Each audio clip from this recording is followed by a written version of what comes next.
जय माताजी, जय श्री कृष्ण। आज આપણે બનાવશું દાળ ફ્રાય ને જીરા રાઈસ।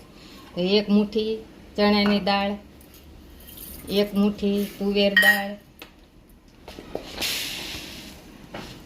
મગની દાળ, મુઠ્ઠી અડદની દાળ। હવે આ બધું ધોઈ અને મીઠું નાખીને બાફી નાખશું। અને ભાત મૂકી દીધા છે। ભાતમાં ખાલી તેલ, એક પાવડું અને થોડુંક મીઠું નાખીને બાફવાનું। ભાત આપણા બફાઈ ગયા છે। હવે એની ઉપર જીરાનો વઘાર કરી નાખ્યો।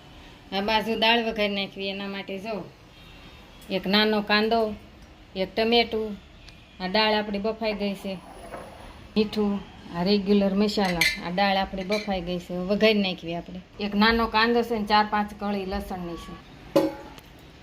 2 પાવડા તેલ મૂકીને આપણે વઘારી નાખ્યું।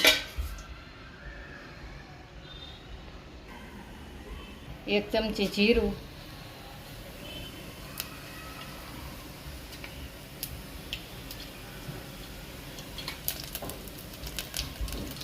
અડધી ચમચી હિંગ।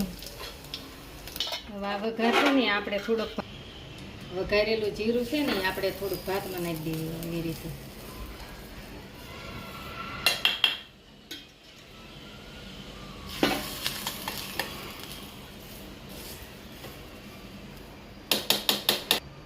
હવે કાંદા અને કટકી કરેલી લસણ નાખી દેવી વઘારમાં।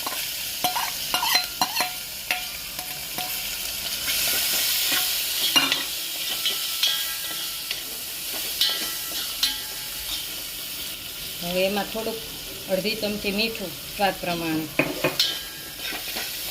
આપણે થોડુંક બાફામાં નાખી દઈએ એટલે આમાં અડધી ચમચી નાખવાનું। લીમડાના પાને આપણે અંદર ભેગા કાંદાની નાખીને એમાં નાખી દીધા સારી વઘારમાં। અડધી ચમચી હળદર અને વીડિયો।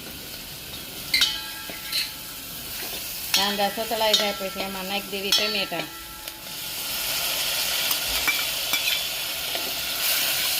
એક ટમેટું નાખ્યું।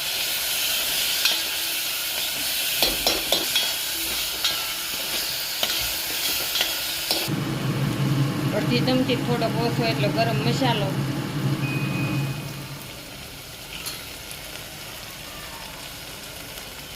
1 ચમચી લાલ મરચું, 1 ચમચી ધાણા જીરું, બધું મિક્સ કરી દેવું।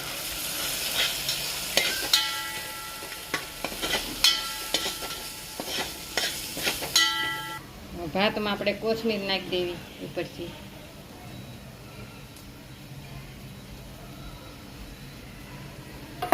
હવે આપણા મસાલો પાકી ગયો। હવે અંદર આપણે દાળ નાખી દેવી બાફેલી।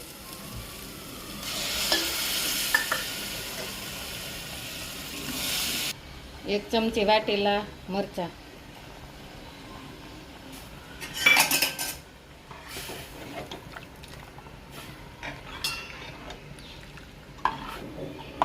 જેટલી વ્યક્તિ હોય એટલું આપણે પાણી નાખવાનું અંદર।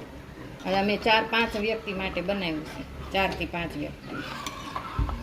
આપણે દાળ ઉકળી ગઈ છે, અંદર કોથમીરના પાન નાખી દેવી। હવે આપણે પીરસવી।